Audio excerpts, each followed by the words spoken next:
Juan Ayuso a battu de justesse Primoz Roglic au sommet de la Molina à l'occasion de la troisième étape du Tour de Catalogne.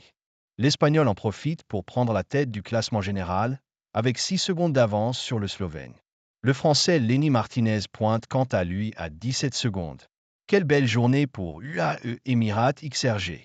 Alors que Juan Sebastián Molano a remporté la classique Bruges, La Panne, Juan Ayuso a quant à lui gagné la troisième étape du Tour de Catalogne. Le coureur espagnol, en grande forme depuis le début de saison, victoire sur la classique de la Drôme, le Trofeo Leguegeglia, une étape et le classement général de Tirno Adriatico, a battu sur le fil Primoz Roglic au sommet de la Molina, une ascension de 12,2 km à 4,4% de moyenne. En attendant le résultat de la photo finish, Ayuso était affalé dans la neige, à bout de souffle, avant d'apprendre la bonne nouvelle.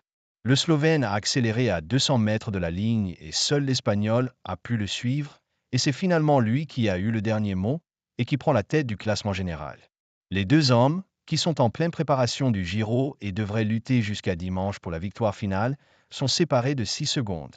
À la sixième place, à 17 secondes d'Ayuso, on retrouve le Français Lenny Martinez, qui a réussi une belle montée finale, malgré une chute à 32 km de l'arrivée, finissant quatrième de l'étape. Armirail a animé l'étape. Un autre Français s'est mis en évidence, en la personne de Bruno Armirail, membre de l'échappée du jour. Accompagné de Lorenzo Germani, Alex Molnar et Matt Wanzel, le coureur de décathlon AG2R La Mondiale est parti après une trentaine de kilomètres et le quatuor s'est bien entendu.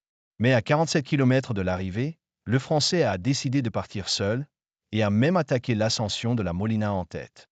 Cependant, le travail de l'équipe UAE Emirates en tête de peloton lui a été fatal, tout comme au leader du classement Mathieu Brennan, et il a été repris à 9 km de la fin. Des coureurs comme Sepp Kuss, Ben O'Connor ou Marc Soler ont ensuite tenté leur chance, mais c'est bel et bien le duo Ayuso-Roglic qui était le plus fort.